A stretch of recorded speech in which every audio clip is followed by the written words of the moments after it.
Hi, my name's Alona Pardo. I'm a curator at the Barbican Art Gallery, and I am delighted to be joined today by the actor and director Viggo Mortensen, whose film Falling, which is this kind of grueling account of a relationship between a bigoted, sexist, misogynistic, homophobic father and his queer son, has been recently released.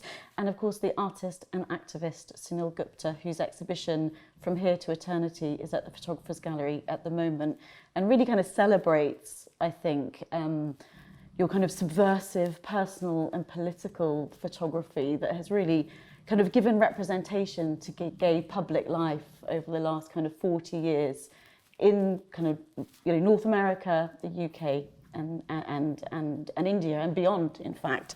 But Falling is a kind of very slow, unfolding kind of family melodrama, kind of strained family relationships, kind of multiracial blended families. It's a story about dementia and aging predominantly, and I think that's really interesting in terms of its take on a new meaning in the current pandemic in which we're in, this idea of dementia and aging.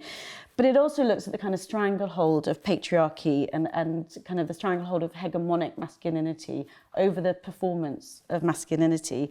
And fathers often kind of wield this very troubling power, whether they like it or not, as a result of their kind of patriarchal role.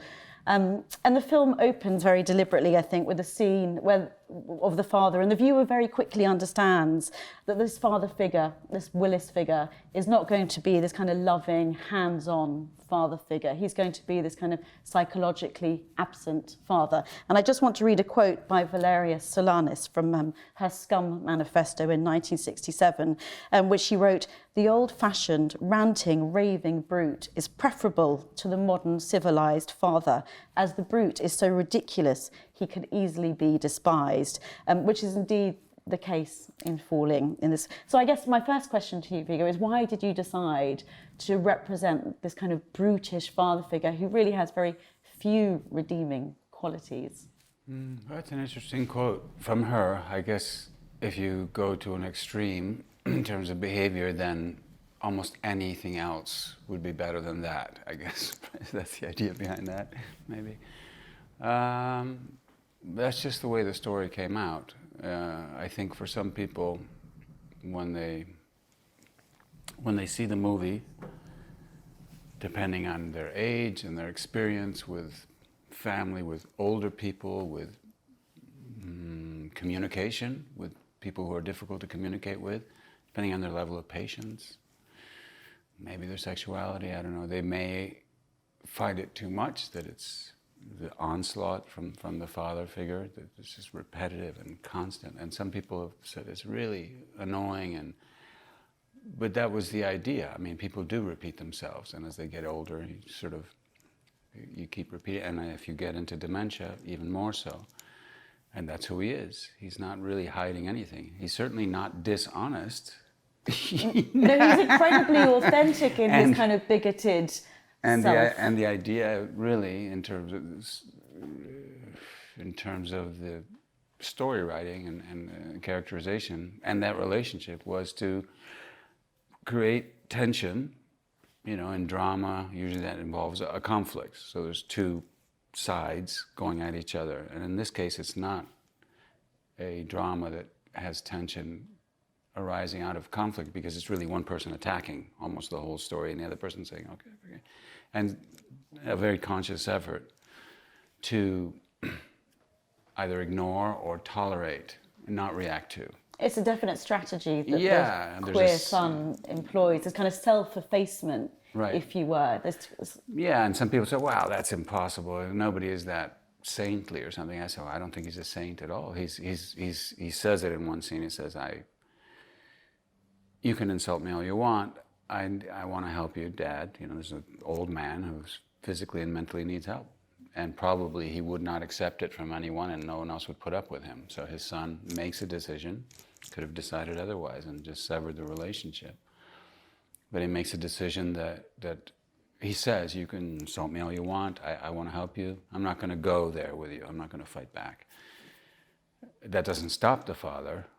It's not like he has a crisis of conscience and stops attacking him. He just keeps going. And so And the idea was to create tension by just having him retreat, basically, or evade, just take it, and for a long time until he can't. So it's like if you think of a bow and arrow, it's like either the bow is going to break or he's going to let go of the string and something. So he needs to go that far, I felt. So where did he come from? I mean, it's that generation, like we sort of referred to at the beginning. It's a kind of, however extreme a person from that generation is, there's a man who would have been born during the Great Depression, went through World War II. That model of being a father generally, as the patriarch, it's someone as a male heterosexual figure. Even I guess if you were gay back in from that generation and didn't want anybody to know, the idea is you don't show, if you show emotion of any kind, extreme joy or sadness, it implies being weak and therefore not being in control. You can never let on that you don't feel like you're in control and that you don't have a plan for every situation, however trivial or important it is for you, for the family.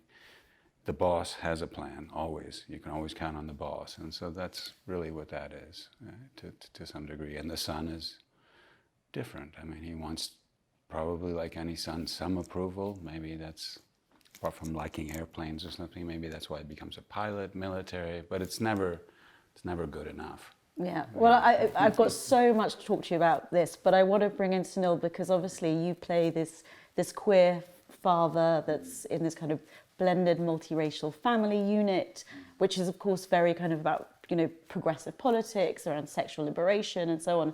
And of course Sunil's work, and you talked about joy as well, and actually what you don't get in the film is joy. There's no love, there's no compassion, there's no empathy between the father, and it's a very formal and awkward relationship. Well, they get there. There's moments. There are moments, but nobody is one thing at all times. No, for sure, we're all multiple things. Yeah. But in Sunil and some of your early work here in the show, what really struck me is particularly in the first series of works about friends and family, is there is a real kind of warmth between you and your family. But I was wondering, given that your father would presumably have been a similar generation, this kind of silent, stern generation, and an Indian man coming from, a culture, and a military man coming from a culture that was, where we accept only two sexes, not one or two genders. We don't. I wondered how your relationship with your father, whether you recognised anything in the film, this kind of antagonistic, acrimonious relationship, because what comes across through some of the photographs is there's a sort of joy and acceptance. It's a much more kind of tolerating environment is what comes across, and I wonder if you could just talk to that. Yeah, I think in some ways the timeline is very similar. He was a World War II veteran. He was a middle child and came from a very feudal but agricultural family of landowners who didn't really do any work as we would understand it. And because he was a middle child, he was sent off to boarding schools and militaries and all that. So really, my mother similarly had also come. So both parents came. She had been left behind by her family and was kind of adopted, but slightly from a distance, by British missionaries, and then grew up in some institutional way in schools and colleges. So basically, when I was a kid, I thought my parents were like super weird, unlike everybody else's. That I knew, and I thought it was. I began to suspect it's because they didn't grow up in proximity with their parents, and they didn't know how to really do. Yeah. So basically, my childhood was spent going to school at dawn, coming back, no parent, both gone. I barely saw them. But then when we migrated, everything changed. So hence the pictures start when suddenly we're a nuclear family in this little apartment in Montreal, and everything came to the surface. That we hadn't really spoken, that I was really gay, and it never occurred to them there was such a thing. So that was news to them in all kinds of ways. I had a very rational approach by then. I said, here's a reading list, you can acquaint yourself with what it is. And I think at the beginning we had a little moment of attempted understanding. So he surprised me because I knew him as a kind of bloke you're describing. He was the boss in all situations. I grew up with domestic help and stuff. So anybody didn't do what his bidding, he'd beat them. A wife as well, Only me, because the thing about India is that boy childs are treasured to an extreme. So I was like this, golden creature. Prince, Nobody yes. could touch me, not even him, because I was going to be the next generation male, Right. So there was that happening as well. But so basically, he had a very black and white approach. Just sort out a problem, just whack them, it's over, done, So Were there expectations that he had of there you? wasn't much nuancing about how he, And then in his spare time, he basically it was like women and whiskey. So he was also a big womanizer, couldn't keep his hands off anybody. So there are definite synergies, because obviously the father figure is a womanizer, in terms of, he has very kind of sexualized thoughts, even up and through his old age, which is a whole other interesting aspect to talk about major, But what I also want to discuss, which I think is the fact that we're used to seeing films about kind of father figures who often enact violence and abuse towards the female members of the family. But we're not so used to seeing on screen relationships between a father and a queer son, where it is also quite so violent. And it goes back to, so exactly mine what was sort of not violent, but there was just after about 17, there was a breakdown. There was a point at which I think in the early days, in the early period, when I came out, when the change happened, initially he thought I was seeking his help, maybe, or guidance. And so he was more responsive, and he began to utter phrases like, psychotherapy, maybe we should see a shrink. And I thought my dad had never heard of a shrink, that wasn't in his vocabulary.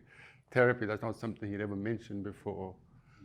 And he tried all of that, and then he finally then he became very pragmatic, and then I began to feel more respectful about his attitude, because what he told me, which I believe to this day, and I've grown up thinking that's actually maybe quite true, is that what you have to do is get married, reproduce for the next generation to happen, who's going to inherit the property, right? And then you sleep with whoever the hell you want. Nobody really cares. Even he doesn't care. That's what he did. And your spouse just turns a blind eye. That's what they did. Right. And he said, he didn't really care who I slept with, as long as you did the I was procreating. going to get married and produce the grandson, because that's what they were focused on. Yeah. So for me to say, no, I'm not doing that, that was a sticking thing. And that was, and then about the actual sex, he was a little bothered. He did voice it. He said, look, I'd much rather you were the one doing the, Yes. the penetrating sort of thing. Yeah, because there was all male, that happening. The male role. Exactly, yeah. So to speak. So there was that kind of thing. But I wanted to ask, what prompted you to decide that this figure, Johnny, had to be queer, and to what? Because I guess you're of a similar generation. What was your experience of the kind of gay liberation movement, which is so well documented? Well, I remember, by the way, I recommend to the audience, if you haven't seen Sunil's show at the Photographer's Gallery, you really should see it. It's beautiful, beautiful show. And there's one section when you first went down to New York City, mid 70s, late 70s, 76, 77. Greenwich Village, area, a lot of photographs there. And I moved to New York after that, 81, 82. But there were still remnants of that sort of post-Stonewall kind of situation, A bit run down and... Yes, it was still... And still like, smoky bars and... Right. And a lot of people just waiting tables, were trying to get a break and acting or writing or something. Yeah, it was still, the city was still kind of dirty. But you could live there on very little. Rent was cheap, you could find, now it's... Because I was in Chelsea, it was like, people would cross the street when they saw me because they thought I was going to mug them. Oh, really? Because yeah. No, but that was likely because it was that kind of place then. Oh, it did happen. Yes, that's true. That's true. So that was something that I liked seeing those photographs because it reminded me of people that I remember seeing down there. And I was taking actually a lot of photographs at that time too. I had just gotten a camera that I still have. It's beautiful. It was a Hasselblad camera, and I was but using it in a way, sometimes for portraits, but I was using it, things were moving, like in a way that you normally wouldn't, and a lot of pictures down in that area, Soho, which hadn't become... No. Gentrified. Yeah. It was still the beginning of those art galleries were moving in, and there were the lofts, and that was sort of a thing to do on a Sunday, walk down there. And see them. And anyway, it was full of all kinds of people. And there was trash everywhere because there was a big garbage strike in the 70s. Yeah.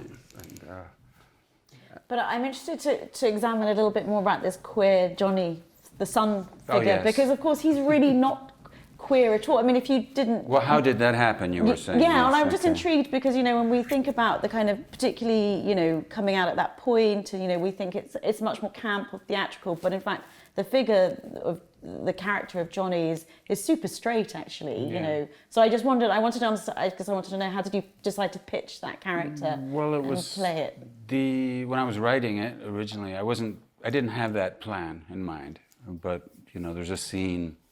He's bringing his father to California, where he lives, to Los Angeles. His father lives on a farm. He can't handle the farm anymore. Even he's admitted it. So he's agreed, okay, I'll let you come and get me, and we'll fly to the city, to Los Angeles, and we're going to try to find you a house near me and my sister, so we can and you just give up the farm, really. You sell it and use that money to buy a house. But because he's in the beginning stages of dementia, and also because he just has a resistance to having people tell him what to do, especially his son, he says, I don't know what you're talking about. I never agreed to well, that's why we're here. That's why you came to look at it. I know. And so when they get to the airport, the father says, I left my reading glasses on the plane. I said, okay, we'll stay here. I'll be right back. And he's in a wheelchair.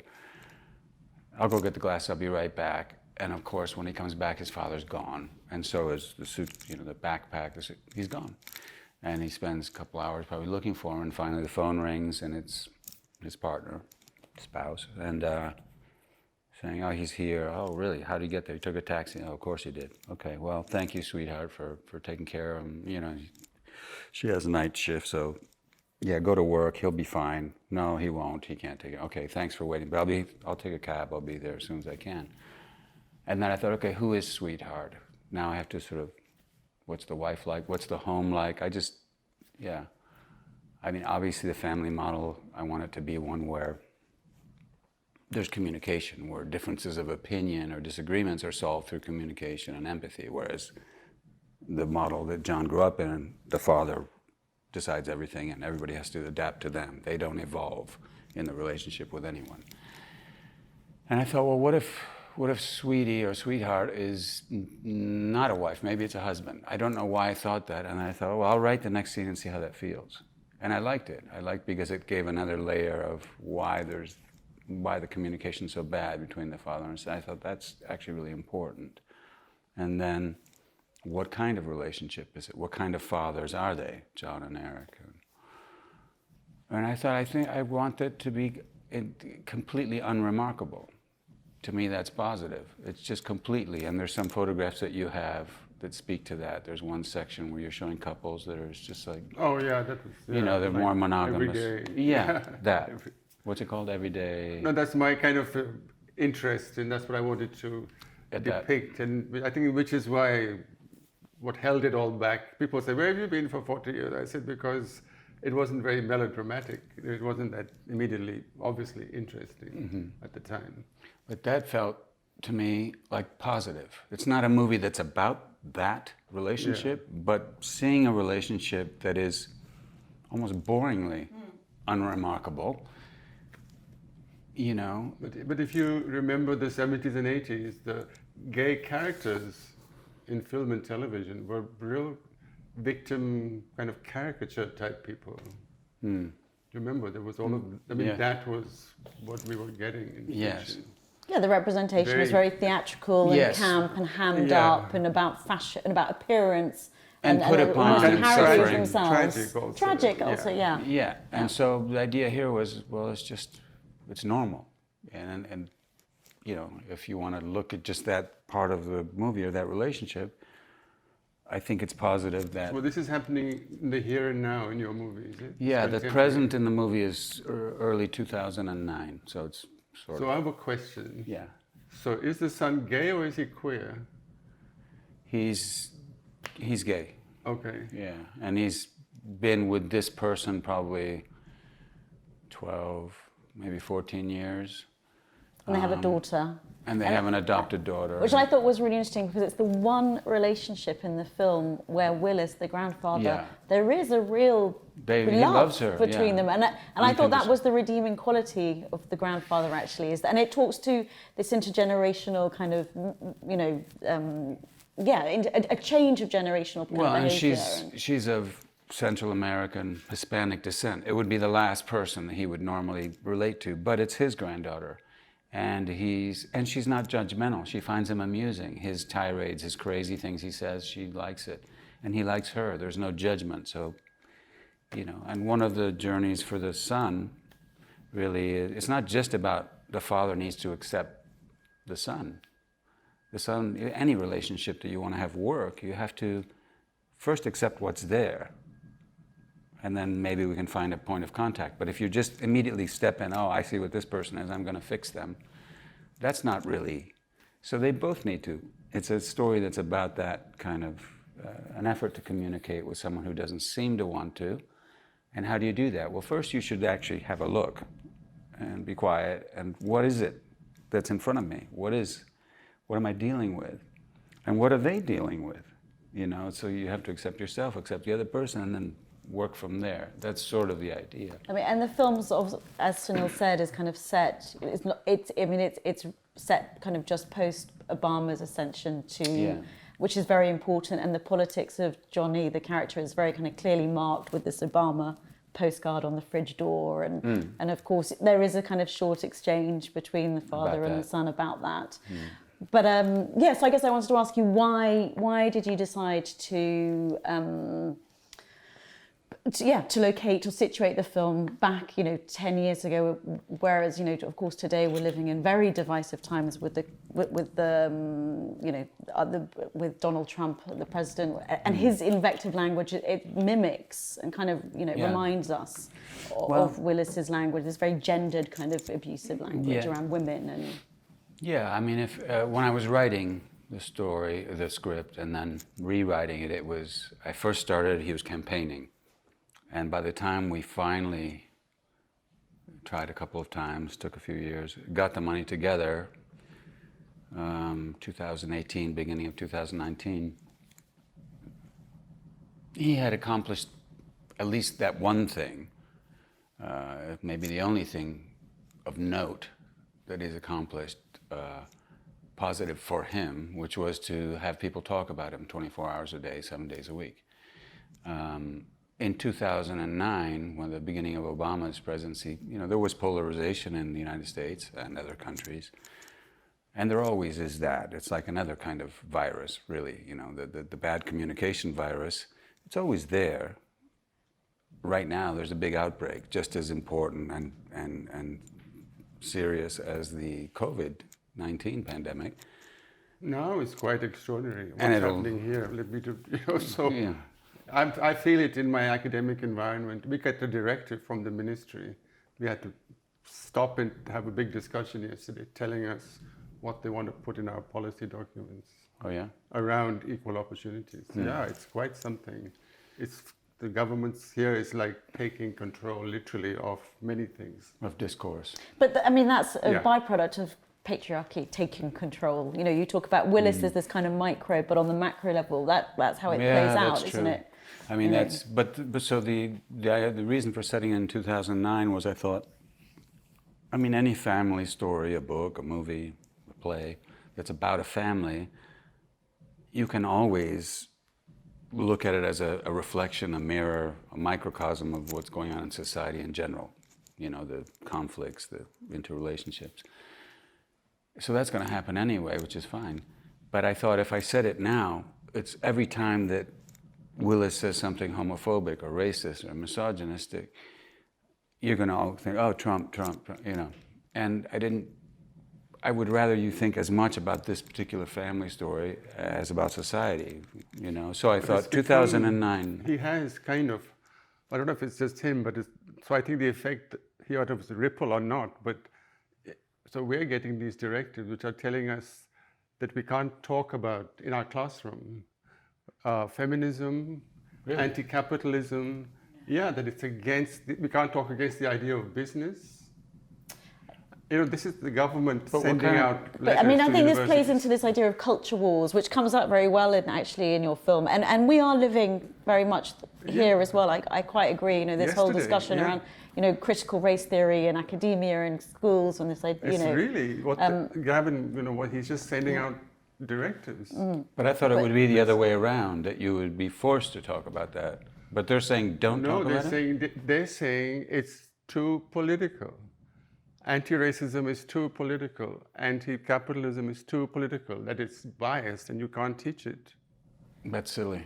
But I just want to go back to this idea of the culture wars in the film because it's really fascinating because of course you've got this father figure who's rural and you know kind of the media kind of identity of the kind of rural white kind of cis male kind of heterosexual patriarch you know is kind of homophobic, you know, less educated, misogynist, you know, views women's work, you know, all housework as women's work and, you know, nationalist and patriotic and so on. And of course, he brings him out to California, which I think he calls the land of cocksuckers and flag burners, and Yes. brilliant line. You know, so then you've got the you know, you've posited the kind of urban and rural, these kind of really kind of divisive culture wars in the film. Yeah, I mean, I just wanted to try and unpack some of that, and I guess it applies to also your work, Sunil, in terms of, you know, the relationship between the West, the work that you're making here, and also the work that you've been making in India as well, which again is these kind of, you know, culture clashes of culture.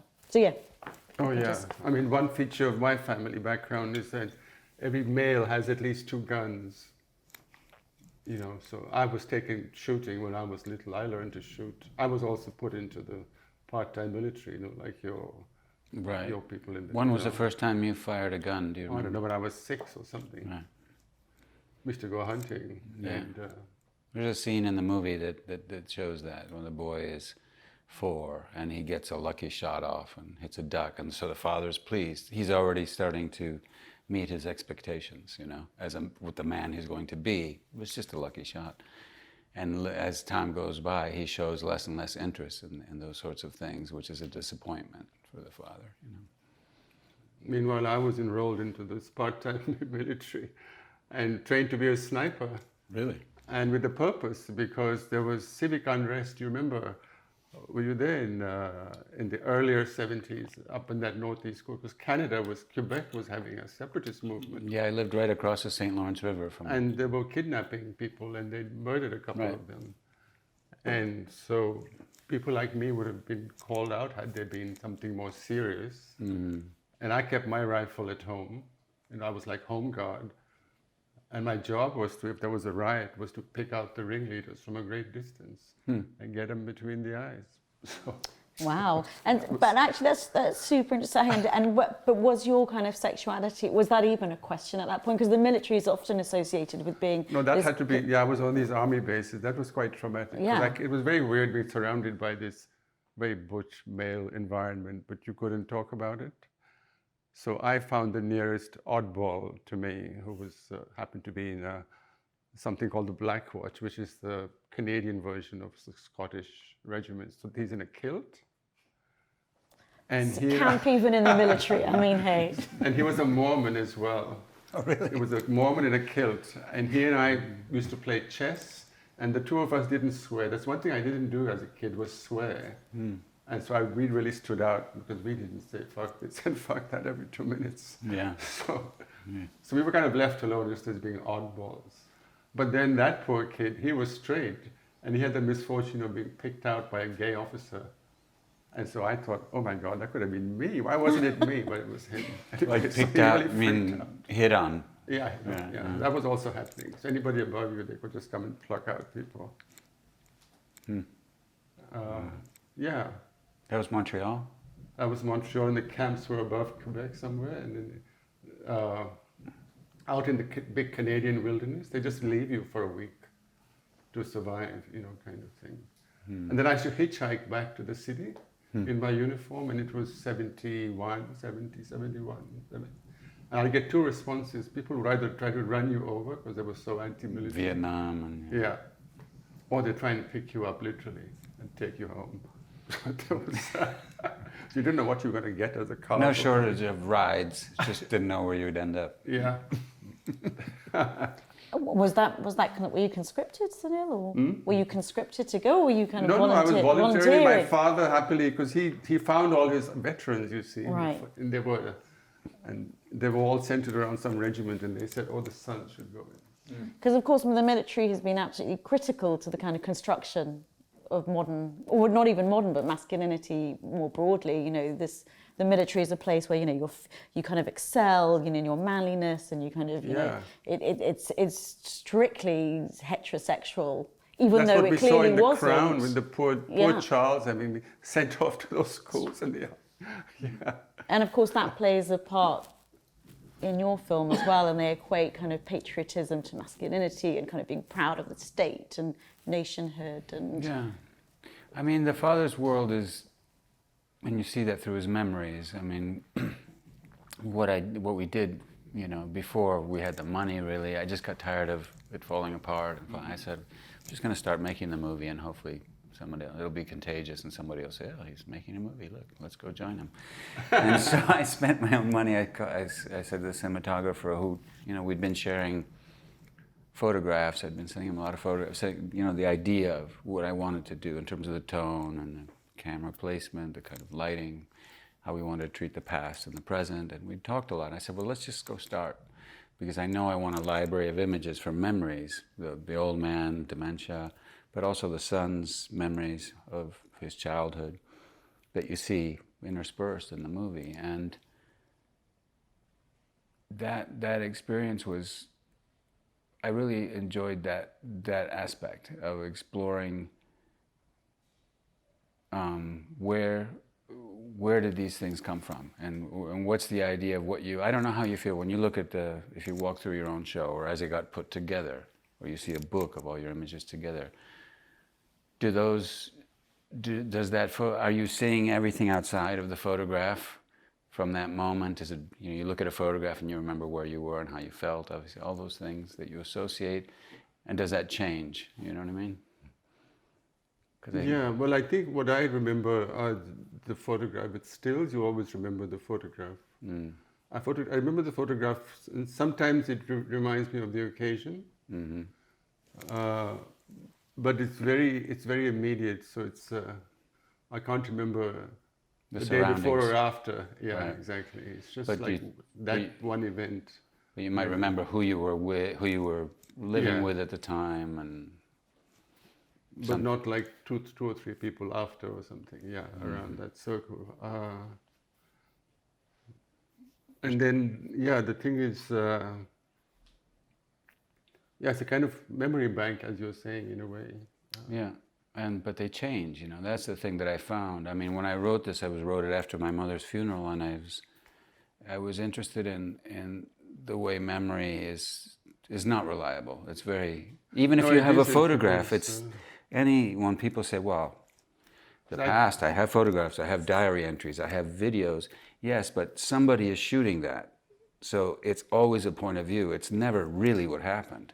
No, right? Because I get pushback from either some of the people, and especially from my sibling, who was also around, and she feels really badly treated by my memory of what happened. Oh, really? But it's because I was actively disengaging from my biological family. I think in my generation, in 1970, the politics articulated a disengagement from the biological family in search of this other family. And I kind of took that to heart, I think, because of the strangeness of my own parents. And then I left. So I don't know where you get that from upstairs, but I left after my first degree, like I was 21, 22. I never saw them. I never lived in the same place as them. I lived here and they lived in Canada. You went to New York. New York, and then I came here. Right. And I only saw them for one Christmas visit, which felt like a enforced, and in the snow, and you were trapped in the house with them. It was terrible. It was like this thing that you had to do every year. So my situation never got resolved. So that's what the letter was about. Mm-hmm. Because then they died, and then we never had that conversation. Yeah, if they were here now, we could, but they missed it.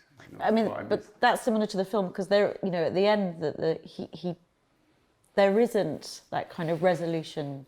Well, there's this sort of, it's like, I think we do this thing with people, that we want them to be a certain way, or we think they are a certain way. Like, I say, well, I met Sunil, and if you want to propose that idea to him, I think I know how he'll react, but you can ask him. Let's say if I know you. And then you end up reacting differently. It's like, we think we know how people are, and we like to think that because it's about control.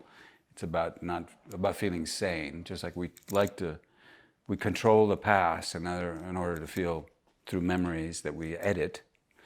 I think to feel comfortable in the present, And I think we do that with people. We like to sort of, well, I know how my dad's going to react, and then he doesn't. He does something else. But in the writing of it, did you feel that the dementia was going to affect the father to the point where he would erase some of the negative feelings he had been harboring for so long? Not necessarily. I mean, I've had a lot of experience with that in my family, and not always. Usually, whatever your character traits and personality are, they just become more exaggerated with that, but not always, My stepfather was always a very gentle, kind, considerate, soft-spoken person, and then with dementia he became like Gollum.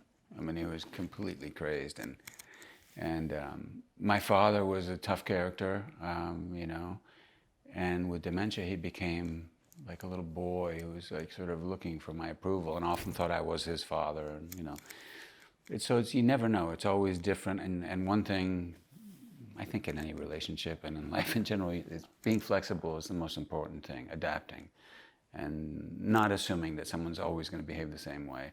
With dementia, obviously, it's moment to moment, and it was, that was important to the story. It became more as I was writing it, and I wanted to portray it in a way that I haven't seen. I mean, even the best movies and plays where I see about that, they're always showing someone who's quite confused, and when they show that person's point of view, it's the point of view of a confused person.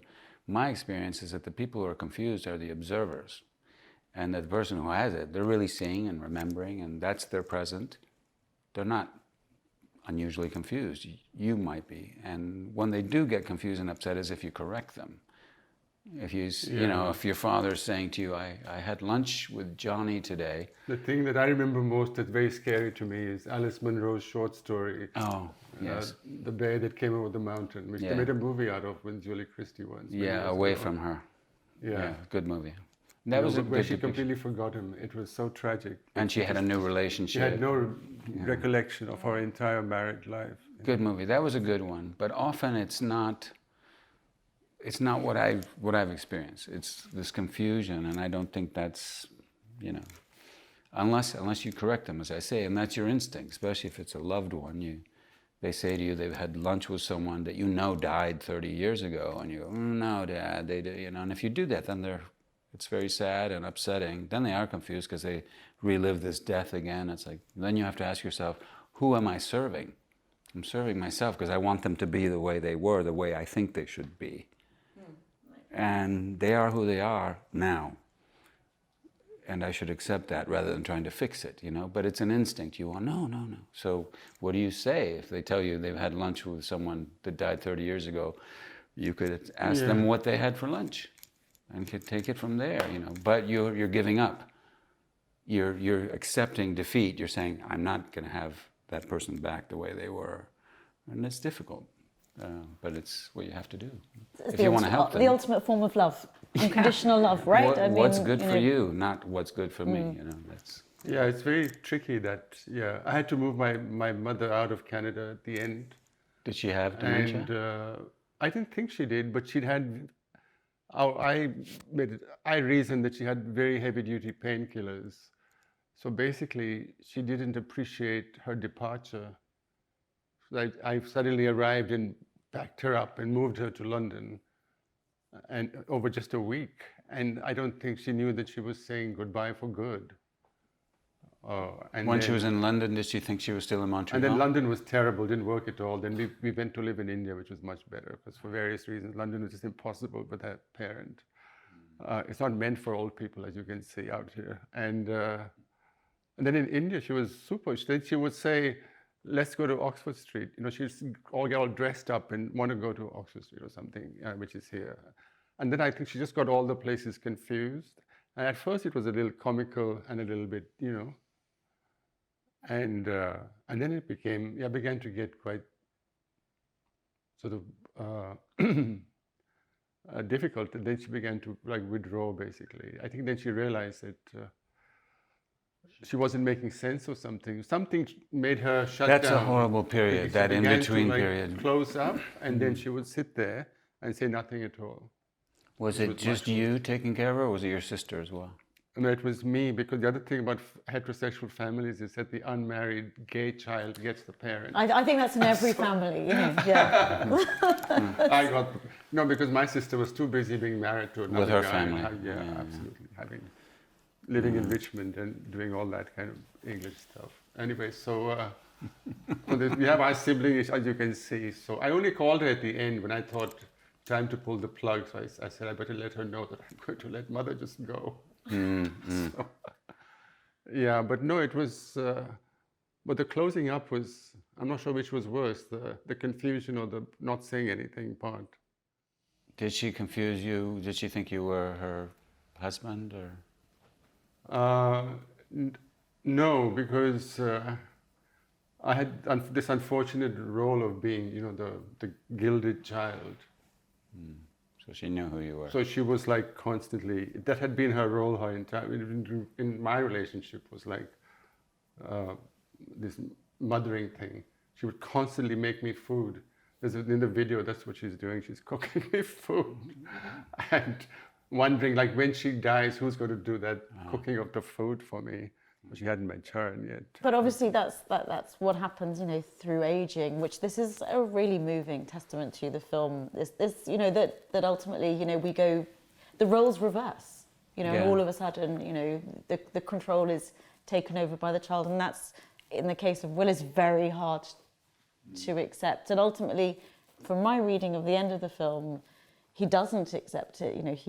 We're led to believe that at the end he in his way, passes. When we were talking about resolution, I got off that track, but towards the end, there is a moment which he's incapable of saying the words "thank you" or "I love you" and all that, but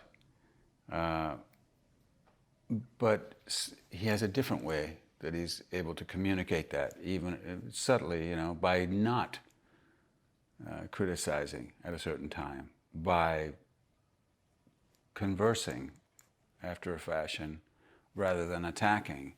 And that's his way of saying, thank you for helping me. I realize what you're doing. I accept a degree of help, but you must leave. But there's an understanding. There is some kind of, I think, but it's just he's not capable of expressing it as maybe his son would like, ideally, him to express it, to actually say the words. No, he can't. But through gesture, through action, and that's for John to accept as it is. Okay, that's what that is. That is a thank you, after a fashion. Why not accept that?